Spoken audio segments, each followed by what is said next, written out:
दसम में शनि, और शनि के साथ जुड़े हुए बाकी जो क्या बोलते हैं उसको, ग्रह हैं, उनके प्रभाव से क्या क्या रिजल्ट होगा, थोड़ा सा उसको समझ लेते हैं। आज इसको खत्म करेंगे। दसम में शनि, राहु और केतु। उसके बाद थोड़ा सा एडवांस लेवल की बात करेंगे। फिर चीजों को आज इसको कंप्लीट करेंगे, क्योंकि दसम भाव का भी बहुत सारा चीज बाकी है। जैसे बिजनेस करने के लिए हम क्या क्या बिजनेस कर सकते हैं अकॉर्डिंग टू राशि, वो मैंने बताया नहीं अभी, है ना। फिर दसम पति का जो है हर एक भाव में बैठने से क्या फल होगा वो भी नहीं बताया। और उसके बाद एक्चुअली बेसिकली जो है व्यवसाय ज्योतिष जिसको बोलते हैं, है ना, वो भी मैंने अभी तक नहीं बताया। ये व्यवसाय ज्योतिष बारहवें का बृहद संहिता में आता है। और बृहद संहिता का किताब मैंने बोला था दे देंगे, कल बोले थे। तो वो मैं आज ग्रुप में डाल दूंगा। दसम में शनि कमजोर, आदमी पतला दुबला, झगड़ा करेगा, वह हमेशा दुखी रहेगा, दुश्चिंता ग्रसित रहेगा। अ, उसके जो भी कर्म का मतलब भाव होंगे वो थोड़े नीचे किस्म का होंगे। और वो अल्टीमेट दरिद्र होता है। शनि से दसम भाव में सूर्य का प्रभाव रहने से, शनि से दसम भाव में सूर्य का प्रभाव रहने से जातक को जो है ना थोड़ा सा डिस्टर्ब हो जाता है। अ, जातक कारागार में बंदी हो जाता है, बंधन योग बोलते हैं इसको। ऐसे जातक निर्दयी होते हैं। ऐसे जातक समाज और माने समाज से कट ऑफ होके अपने जो भी है अपने लोगों से कट ऑफ होके वो अकेला जीना पसंद करता है।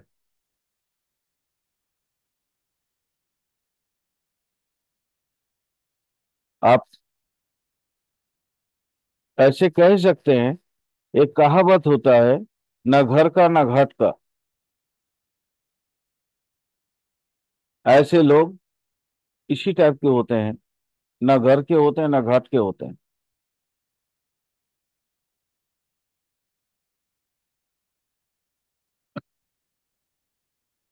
अब लगन से दसम में सूर्य शनि इकट्ठे, तो जातक चोरी में पारंगत होता है। और वो अपना जो आजीविका निर्वाह करता है उसका मेन मोटो होता है चोरी करना, ठगी करना। वो बड़ा कंजूस होगा। मान लो अगर चोरी नहीं करता है तो फिर कंजूस 100% कंजूस होगा, और दरिद्र भी होगा।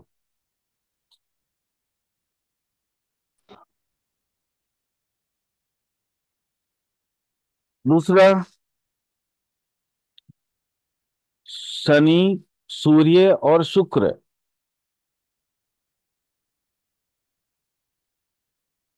ऐसा व्यक्ति अगर कोई हो, दसम में सूर्य शनि की बात की, अब सूर्य शनि शुक्र हो गया। अगर सूर्य शनि शुक्र होता है तो ऐसी व्यक्ति, ऐसे जातक कोई भी काम में स्थिर नहीं हो पाता है। वो ना व्यवस्थित नहीं हो पाता, माने शेड्यूल्ड, वो शेड्यूल्ड लाइफ अपना जी नहीं सकता। वो अव्यवस्थित रहेगा, यानी डिशेड्यूल्ड रहेगा। उसके काम का या आजीविका का या कमाई का कोई साधन फिक्स नहीं होता। वो मतलब तरह तरह का काम करता है, बट किसी में भी सक्सेसफुल नहीं हो पाता। और ऐसे जातक का एक टर्म है, बोला जाता है कि इसका जन्म जो है ना दारिद्र्य युग में होता है। ये टर्म इसके लिए एकदम अप्रोप्रिएट होता है। मैक्सिमम केसेस में देखने को मिलता है कि ऐसे जातक भिक्षा के द्वारा अपनी आजीविका निर्वाह करते हैं। बट आजकल ऐसा सोचने का कोई गलती मत करना कि एक भिखारी जो है वो पैसा वाला नहीं होता। ये आजकल के, अब ये कलयुग है ये, क्योंकि जिस समय ये शास्त्र लिखा गया था, उस समय वो क्या कहते हैं, द्वापर युग था। और द्वापर से बाद में कली आ गया। तो उस समय के हिसाब से पराशर मुनि ने इनको लिखा था। बट अभी भी अगर कोई, हम लोग अभी भी मानते हैं, क्योंकि कली का अभी पूरा पूरा जो है क्या बोलते हैं, ग्रिप अभी भी नहीं आया।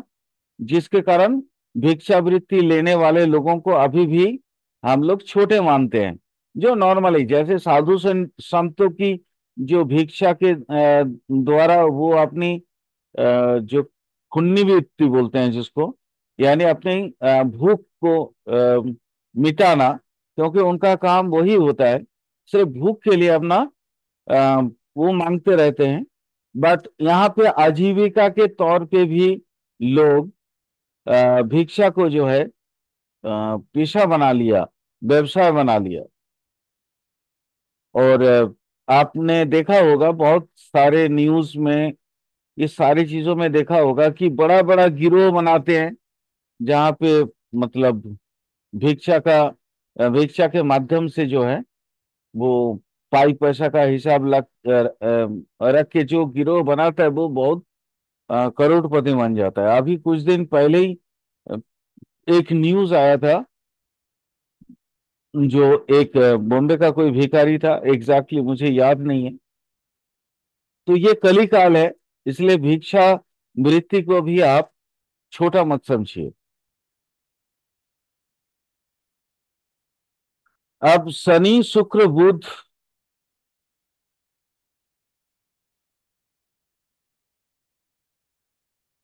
और खास करके दसम भाव अगर बुध का हो गया, ज्योति हो गया शनि शुक्र बुध, और दसम भाव मान लो या तो मिथुन हो गया या तो फिर कन्या हो गया, तो ऐसे लोग, ऐसे जातक बड़े बड़े पत्रिकाओं के संपादक होते हैं। अ, मतलब जो जन जागरण करने के लिए अपने कलम से नई नई इनकिलाबी आवाज निकालते हैं। एक समय था जो कहा जाता था कि बंदूक की आवाज से कलम की आवाज ज्यादा पावरफुल होता है। तो अभी भी अगर ऐसा कोई मतलब जातक मिल जाए, कोई कुंडली मिल जाए, तो आप समझ लेना वह भी वैसा ही ताकतवर होगा अपने कलम के माध्यम से। आ, और क्या होगा, राजकीय मतलब गवर्नमेंटल जो जॉब होंगे, वहां पे जो मुख्य हिसाब रक्षक का काम होगा वो भी माने इस तरह के जातक के होंगे, जिनका शनि शुक्र और बुध का युति हो दसम भाव में, और दसम भाव आइदर मिथुन हो या तो कन्या हो। और और यस, स्टैटिस्टिक्स, स्टैटिस्टिकली जो काफी पावरफुल लोग होते हैं, वो भी इसी कॉम्बिनेशंस में पैदा होते हैं। और क्या हो सकता है? स्टैटिस्टिक्स हो गया। यस, जो मतलब नई रिसर्च जो करते हैं, मतलब उस फील्ड में अकाउंटेंसी, या जो बड़े बहुत बड़े चार्टर अकाउंटेंट वगैरह होते हैं, उनकी कुंडली में भी ये चीज मिल सकता है आपको। नेक्स्ट, दसम में शनि के साथ युति बना ले चंद्र और गुरु, तो ऐसे व्यक्ति दर्शन शास्त्र का बहुत बड़ा अध्यापक होगा। आ, वो धर्म याजक, जैसे वो हम लोग हिस्ट्री में पढ़ते थे ना, सम्राट अशोक कई सारे लोगों को धर्म याजक के तौर पे कई जगह पे भेजे थे, ताकि बौद्ध धर्म की वो प्रचार प्रसार कर पाए। वैसे व्यक्ति की बात कर रहा हूं मैं। इसके अलावा वो धर्मशास्त्र की रचना में भी काफी पारंगत होते हैं, और नई नई टीका टिप्पणी या नई लॉजिक के द्वारा उस जो माने जो धर्म अब वो मानने वाले होते हैं, उनको प्रायोरिटी दिलवाने की कोशिश करते हैं। एक ये तो हो गया, शनि गुरु चंद्र। अब शनि मंगल, शनि मंगल, अब देखो यहाँ मजेदार चीज है। कालपुरुष कुंडली देख लो। कालपुरुष कुंडली में शनि वैसे ही कर्म भाव का मालिक है, और मंगल जो है सामरिक विभाग का, सेना विभाग का, पुलिस विभाग का होता है। तो अब उस फंडा को आप 10th हाउस में लगा दो। 10th हाउस में अगर कोई भी व्यक्ति हो जिसका 10th हाउस में शनि और मंगल की युति बन जाए, तो आप कह सकते हैं कि ये गुंडा दमन कारी जो एसटीएफ वगैरह जो होता है ना, उस तरह वैसा कोई संगठन का ये बड़े ओहदे पे काम करेगा। गुंडा दमन करना, जो भी गुंडागिरी करेगा उसको दमन करना इनका काम होगा। इसके अलावा जहां पे मतलब जो भी पराक्रम साहस का काम होगा, गवर्नमेंट का जो भी जॉब है इस सेक्टर में होगा। अब वो सेक्टर बहुत से हो सकते हैं, जैसे मैंने एक एसटीएफ एटीएफ वगैरह जो है ना, बहुत सारा है ना, सीबीआई डिपार्टमेंट में भी है। तो ऐसा कुछ होगा, उसी डिपार्टमेंट के तहत इसकी नौकरी, इसका जॉब होगा। और उसके माने क्या बोलते हैं, कुंडली में अगर ऐसा सूत्र आपको मिल जाता है, बस ये दिमाग में रखना।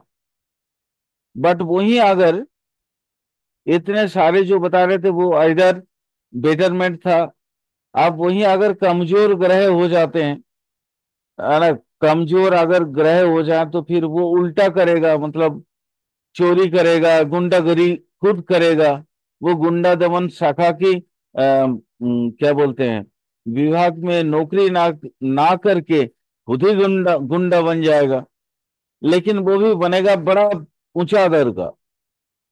और जो बड़े बड़े क्रिमिनल के नाम आप लोग सुनते हो, तो उनकी कुंडली में भी ये पीड़ित शनि जरूर मिलेगा 10th हाउस में।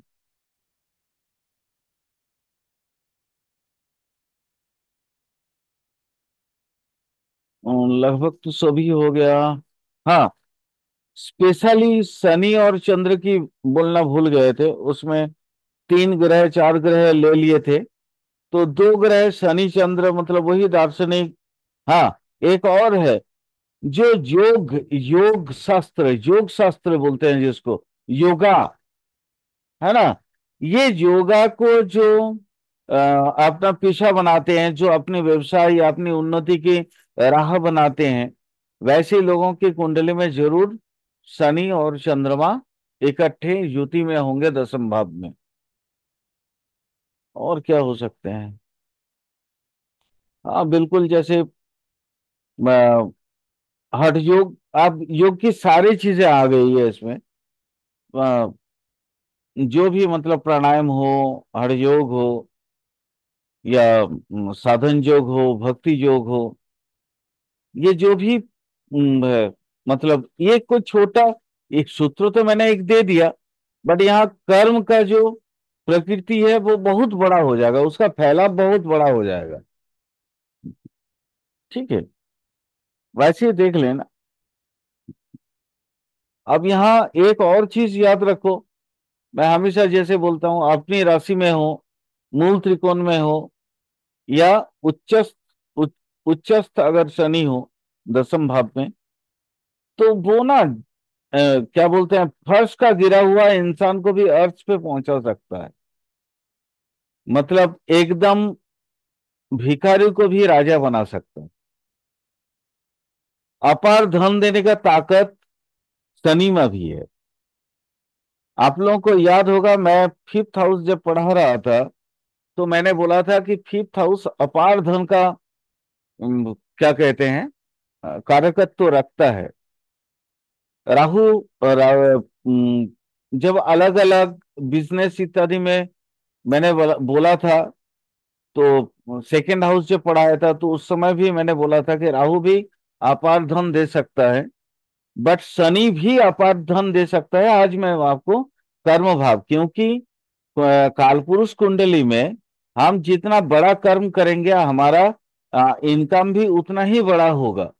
क्योंकि टेंथ हाउस, कालपुरुष कुंडली में टेंथ हाउस और इलेवेंथ हाउस मतलब होता है डेली का इनकम, और अपने सैलरी का इनकम, या हम काम जो करते हैं उसके एवज में जो इनकम आता है, और वो इलेवेंथ हाउस है। तो नेचुरली टेंथ हाउस में अगर बड़ा चीज होता है तो इनकम भी बड़ा होगा। बस इतना याद रखने का चीज है। बाकी आप लोग खुद ही समझदार हो। आप लोग अच्छा से इसको जो है अपने फल कथन जब करोगे, तो सारी चीज दिमाग में रख के करना। क्योंकि मैं एक तरीका खाली सिर्फ बता रहा हूं। बाकी चीजों को, जैसे मैं जब किसी का फल कथन करता हूं, तो बाकी बहुत सी चीजें दिमाग में आ जाती है, वैसे आप लोगों को भी आ जाएगी। कारक तत्व तो आपको सबको याद है, हर एक ग्रह की। तो नेचुरली इसको उसी हिसाब से मेंटेन करना। अब चलो, दसम भावस्थ राहु है, राहु को समझते हैं। राहु, मैं हमेशा जैसे बोलता हूं, राहु विधर्मी है। खास करके उन दिनों में बोला जाता था यवन, बट अभी यवन नहीं बोलेंगे, क्योंकि अभी कई सारे धर्म, माने धर्म के लोग जो है हमारे यहाँ पे रहते हैं, इकट्ठे हम लोग रहते हैं। तो अपने धर्म से जो भी माने लोग होंगे, अपने धर्म के बाहर के लोग, चाहे वो क्रिश्चियन हो, चाहे वो क्रिश्चियनिटी को फॉलो करता हूँ, मुस्लिम हो, या कोई भी, एक्स वाई जेड कोई भी हो सकते हैं, उनके जरिए हमें एक एक्सट्रीम एडमिनिस्ट्रेटिव पद मिलेगा, ओहदा मिलता है। और वहां से अपने को क्या बोलते हैं, सम्मान, यश, पैसा, धन संपदा इत्यादि हर एक चीज मिलेगा। ये राहु के कारकत्व है। ऐसे लोग दूसरे धर्म, वैसे मैं एक चीज और बता दूं, ये तो खैर दसम भाव की बात बता रहा था, बट नॉर्मली देख लेना, मैं दसम भाव में राहु नहीं है या कुछ भी नहीं है, एक्स वाई जेड कुछ भी नहीं है, नॉर्मली देखो दशांतर दशा में राहु की दशा चल रहा है, वो ना अपने से विपरीत जो भी विधर्मी होंगे, उनके साथ उनका रिलेशन बहुत अच्छा होगा। ये दशांतर दशा में भी होगा। ये जस्ट एक एड ऑन था, एड ऑन कर दिए। बाकी इन चीजों को इसके साथ लिखना मत, यहाँ पे इस सूत्र में मत लिखना, क्योंकि यहाँ दसम भाव के राहु को बता रहा हूं मैं। दसम भाव के राहु, और क्या होगा, बिल्कुल ऐसे जातक के दूसरे के धर्म के प्रति अनुराग जरूर होता है। वो ना दूसरे के धर्म को पसंद करता है। भले वो धर्म अगर पाप पीड़ित ना हो तो धर्म, अपना धर्म त्यागेगा नहीं। अपना धर्म वो परित्याग करके दूसरे के धर्म अपनाएगा, ऐसा नहीं होगा। बट उसको दूसरे के धर्म के प्रति भी एक अनुराग रहता है, मतलब प्रेम। अनुराग का मतलब प्रेम।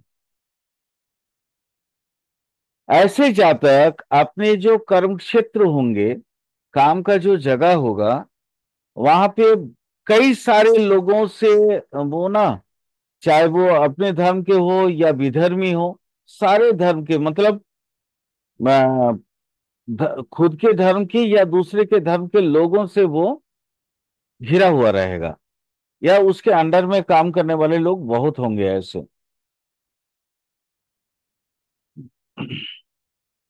10th हाउस सप्तम से केंद्र, यानी इनके स्त्री जो है ना, बड़ा अभिमानी होगी। मतलब उसको ना रूठना पसंद आएगा। ऐसी जातक की स्त्री रूठती होगी, हर हर बात पे रूठ जाएगी।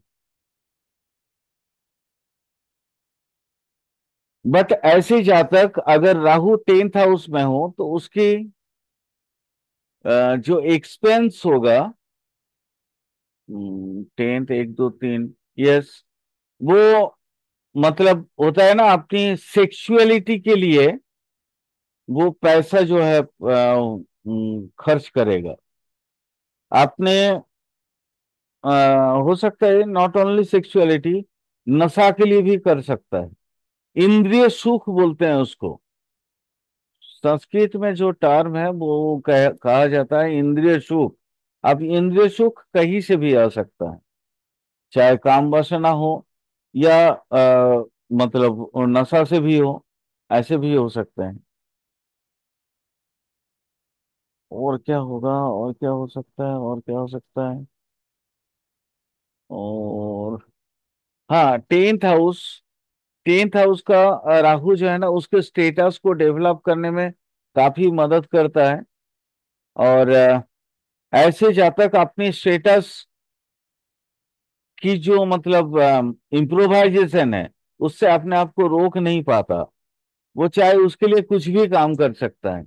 बट वही राहु अगर कमजोर हो जाए, हीन बलि हो जाए, या पाप पीड़ित हो जाए, तो ऐसे में इस ऐसे जातक बड़ा लोभी बनता है, लालची बनता है। माने उसके लालच का कोई अंतिम परिसीमा नहीं होता। वो उस लालच को पूरा करने के लिए कुछ भी कर सकता है। और कामातुरता तो उसके स्वभाव में आ जाती है।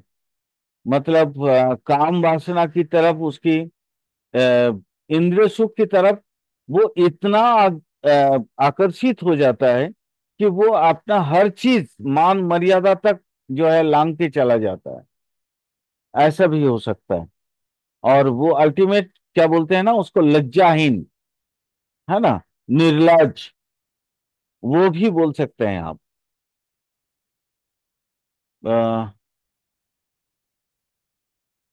चशमखोर, यस।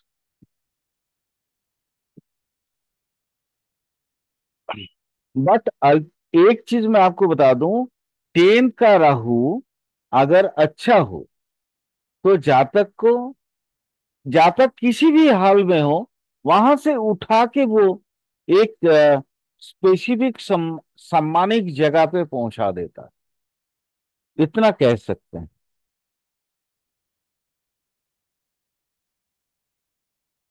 दसम भाव में केतु,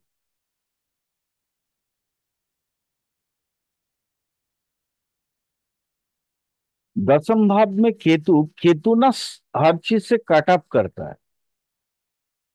तो वो दसम भाव जनरली क्या है, वैदिक साइंस में बोले जाते हैं पिता का जगह। तो ये पिता से कटअप होता है, तो पैतृक धन संपत्ति से भी कटअप होता है ये। ठीक है। और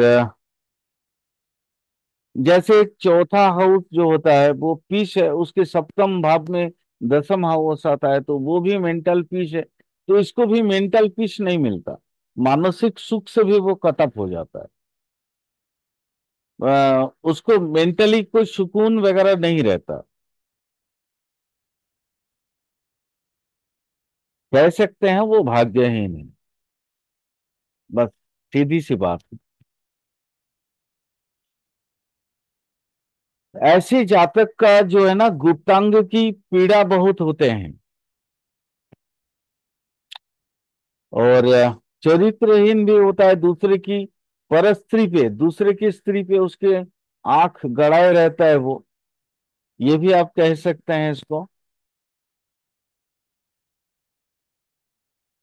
और क्या बोलेंगे, इतना तो काफी हो गया। हाँ, बट हर एक दशम का केतु खराब होगा ऐसा नहीं है। थोड़ी कुछ ऐसी राशि भी है जो दसम भाव में पड़ जाए तो वहां का केतु इंसान को, वही वैसे ही राहु जैसा अर्थ से फर्श, फर्श से अर्थ तक पहुंचा सकता है। जैसे अ, केतु का जो बेसिकली वृश्चिक का केतु हो गया, मिथुन का केतु हो गया, इस तरह का। बट इसके अलावा एक और चीज आपको जानना चाहिए। जैसे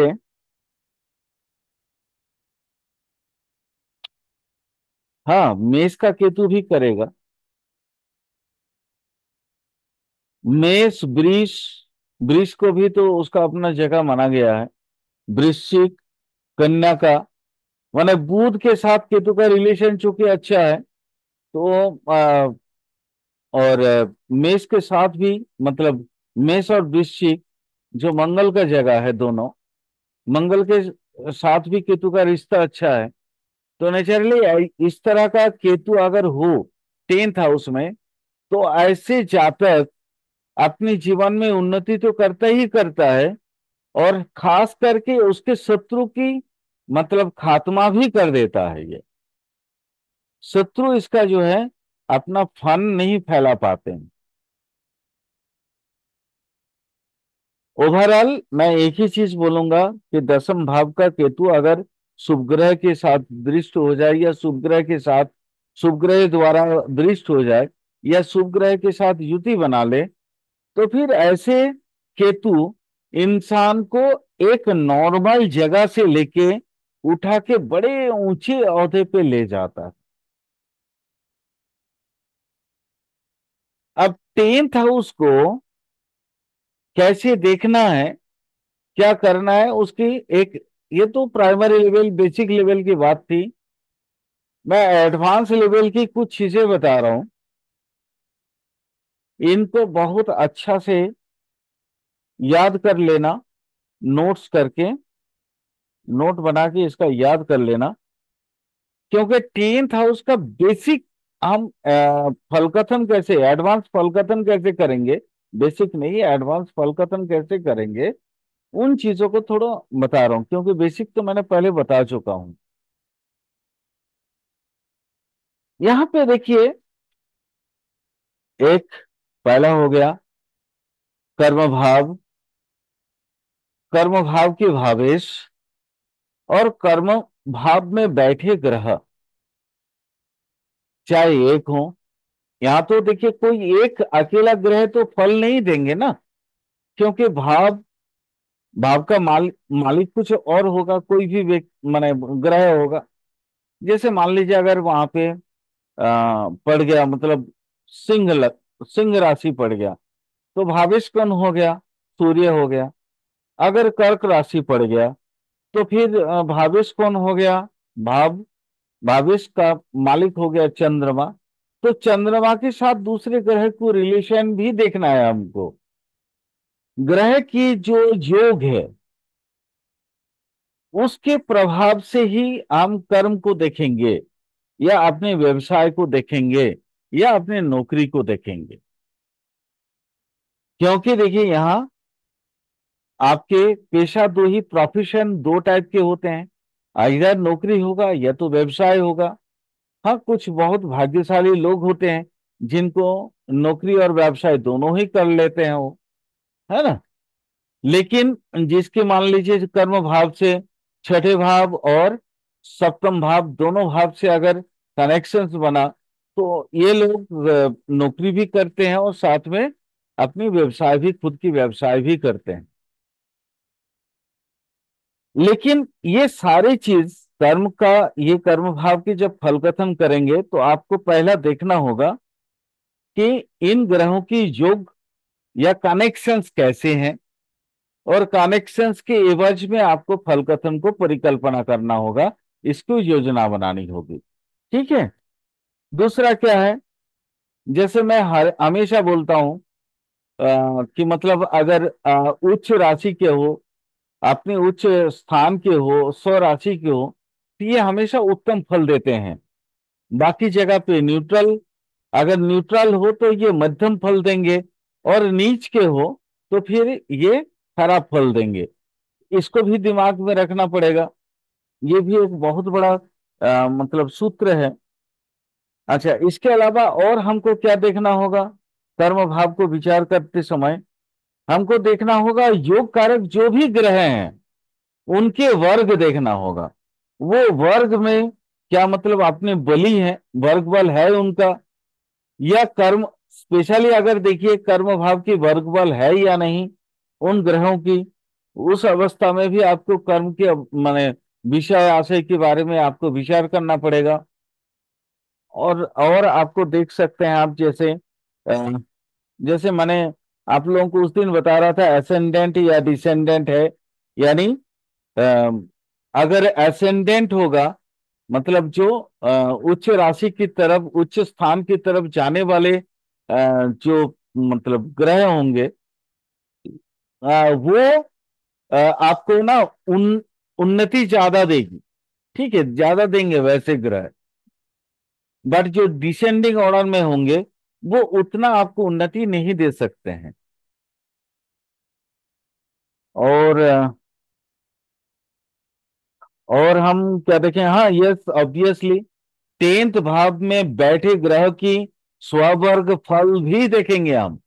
उसका स्ववर्ग में, अपनी वर्ग में वो क्या रिजल्ट दे रहा है, क्या वो उसमें रेखाएं अधिक है या बिंदुएं अधिक है, वो भी देखना पड़ेगा। अगर रेखा अधिक है तो वो बली होगा। ठीक है। और देखेंगे ग्रह मैत्री चक्र जरूर देखेंगे, क्योंकि मित्र स्थान में दसम भाव अगर किसी भी ग्रह के लिए मित्र भाव हो गया या मित्र स्थान हो गया तो वो शुभ फल देगा। और अगर वो शत्रु में आएगा तो फिर अशुभ फल देगा या न्यूट्रल हो जाएगा। मान लीजिए बाकी जगह पे सारी चीजें सही हैं और राशि मित्र राशि ना होकर शत्रु राशि बन गया, तो फिर वो न्यूट्रल यानी मध्यम बली बन जाएगा वो। ठीक है।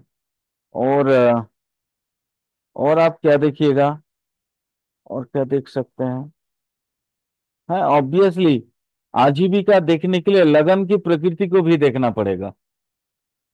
लगन की प्रकृति, क्योंकि लगन ही तो काम करता है, कमाता कौन है? लगन ही है ना, कर्म करता कौन है? लगन ही करता है। तो इसलिए लगन की मूल प्रकृति आपको देखना पड़ेगा। और चंद्र कुंडली, क्योंकि चंद्र मन का कारक ग्रह है, तो फिर चंद्र कुंडली से भी दसम भाव को आपको एक बार देखना होगा। तो अल्टीमेट देखने के लिए मैं तीन चीजों को आपको देखने के लिए बोलूंगा दसम का पूर्ण फल खत्म करने से पहले। एक तो लगन कुंडल से दसम देखिए, दूसरा चंद्र कुंडली से दसम देखिए, उसके बाद सूर्य कुंडली से भी, क्योंकि आत्मा, मन और लगन अगर ये तीनों मतलब अप्रूव करता है बेटर रिजल्ट के लिए, तो फिर ऐसे व्यक्ति माने अपने देश नहीं विदेश या प्रवास में भी बहुत बड़ा बहुत बड़ा, बहुत नामी दामी व्यक्ति बन जाता है। अ, तो नेचुरली अब जब ये कुंडलियों को देखेंगे, लगन कुंडली, तो ऑब्वियसली लगन की फल भी लग्नेश का फल भी देखिएगा। लगन मतलब लगन तो भाव हो गया, वहां जो लग्नेश होंगे उसकी माने पावर कितना है, उसकी स्ट्रेंथ को देख लीजिएगा, चंद्र की स्ट्रेंथ देख लीजिएगा, और सूर्य को भी स्ट्रेंथ देख लीजिएगा। देखने के बाद ओवरऑल आपको एक ब्लेंड करके एक फल कथन करना पड़ेगा। और ये ब्लेंडिंग बहुत सी माने एस्ट्रोलॉजर प्रॉपरली कर नहीं पाते हैं, जिसके कारण एस्ट्रोलॉजी में मतलब उनका जो फल कथन है, फलित जो एस्ट्रोलॉजी है, फलित ज्योतिष में वो बहुत ज्यादा सक्सेसफुल नहीं हो पाते हैं, खास करके अपनी वैदिक साइंस में। क्योंकि वैदिक साइंस में इतने सारी चीजों को दिमाग में रखना होता है, और